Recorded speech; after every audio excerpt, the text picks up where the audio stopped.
안녕하십니까.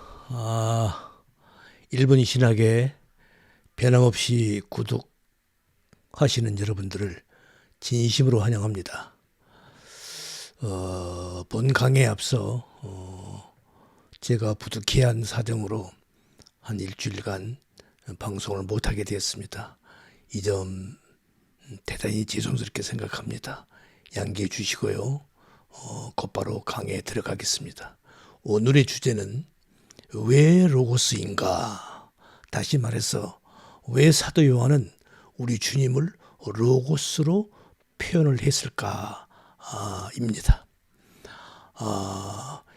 헬라어 성경을 보면요, 신약 원문을 헬라어 원문을 보면은 우리말로는 말씀으로 번역된 그 낱말들이 헬라어 원문으로 보면은 전혀 다른 낱말이 사용되고 있습니다. 예를 들어서 그 중에 몇 개만 오늘 말씀을 간략하게 드린다면요, 예수님께서 40일 금식 기도를 마쳤을 때 사탄의 유혹을 받지요. 돌로 떡을 만들어서 먹어보라는 사탄의 유혹을 받았을 때 주님께서 하신 말씀이 사람이 떡으로만 사는 것이 아니다. 하나님의 입으로 나오는 모든 말씀으로 사는 거다라고 응대를 하십니다. 그때 그 하나님의 입에서 나오는 그 말씀은 레마입니다. 레마.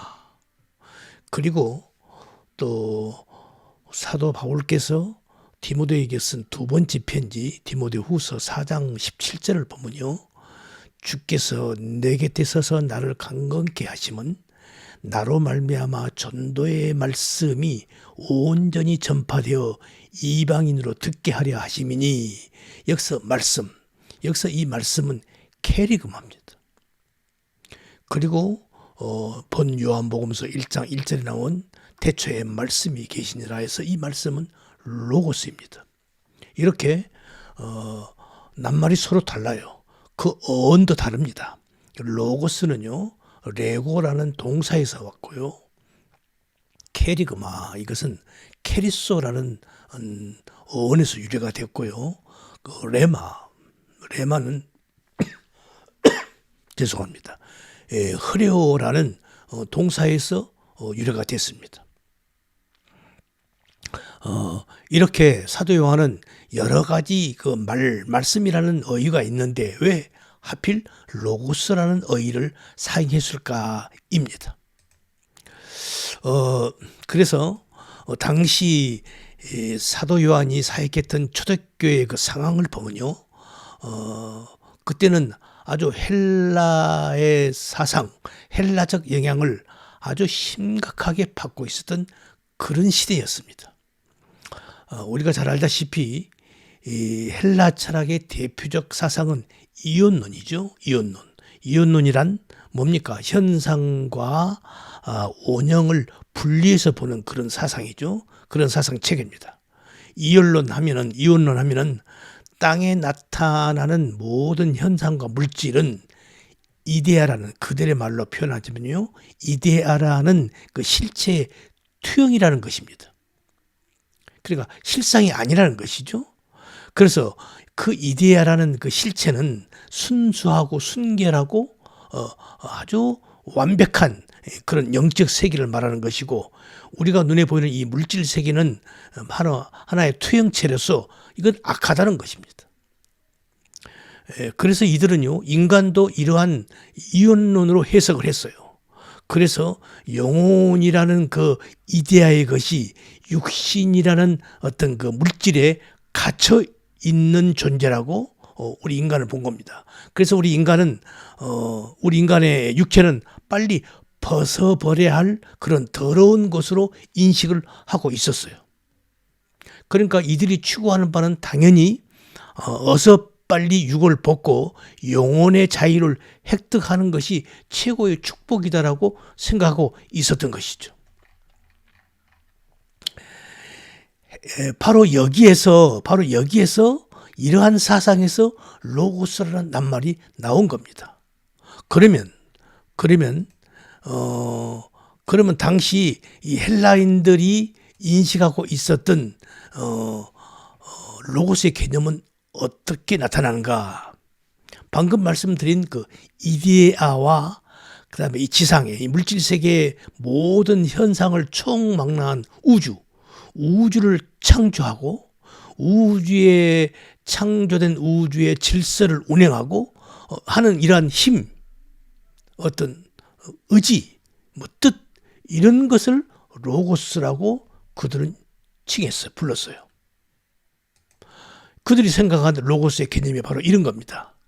그래서 이러한 로고스의 씨가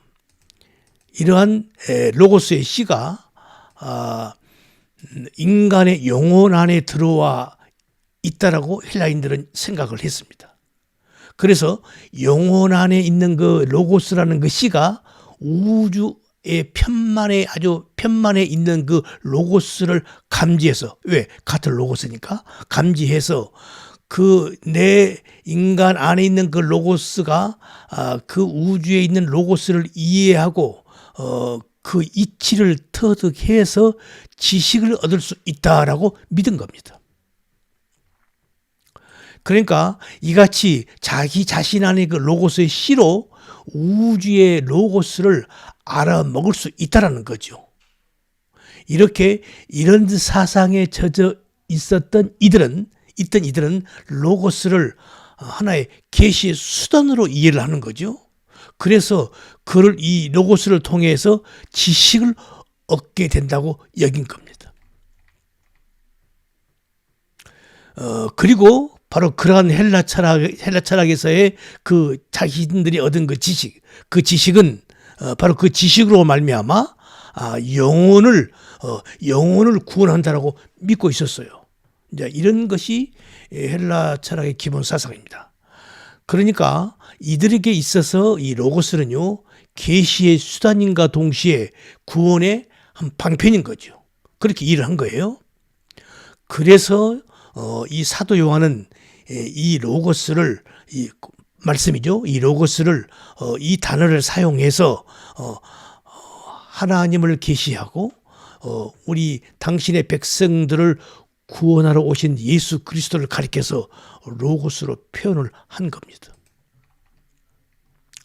그래서 지금 사도 요한은 지금 헬라인들에게, 헬라 사상에 젖어 있는 이들에게, 그건 유대인도 있을 것이고 헬라인도 있을 것이고 다른 이방인들도 있겠죠.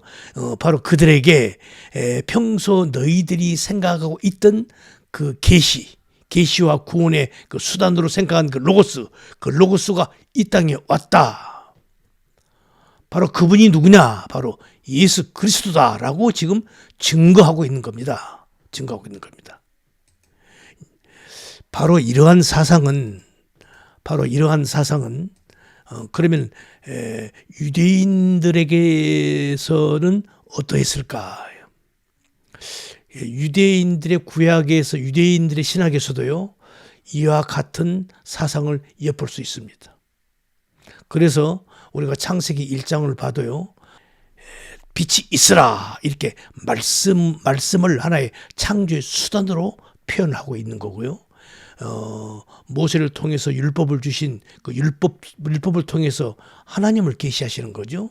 하나님의 속성, 나는 이런 자야, 그러니 너희들은 이렇게 살아라 하고 그 율법을 통해서 하나님을 계시하시죠.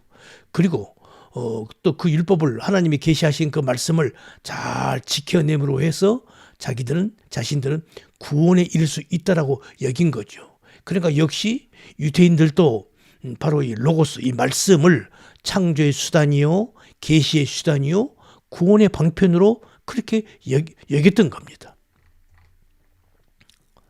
이렇게 본 요한복음서는 헬라 철학에 젖은 이들에게나 구약에 능통한 이들에게나 모두에게 이해하기 쉬운 그런 복음서였던 것입니다. 헬라 사상과 유대 사상이 한마디로 잘 조화롭게 융화되어 있는 그런 복음서인 거죠. 구약에서 시대부터서 유대교의 신학적 배경에서 형성된 그 복음, 내재되어 있는 그 복음 메시지, 그 복음이 헬라적 개념으로 완벽하게 번역된 바로 그런 책이 요한복음서인 것입니다. 그래서 사도 요한은 이 요한복음서를 로고스로 시작을 하고 있고요. 요한 1서도 역시 이 로고스로 시작을 하고 있습니다. 바로 이것이 사도 요한이 로고스로 우리 주님을 표현한 바로 그 이유인 것입니다. 오늘은 여기까지 하겠습니다. 수고 많았습니다. 감사합니다.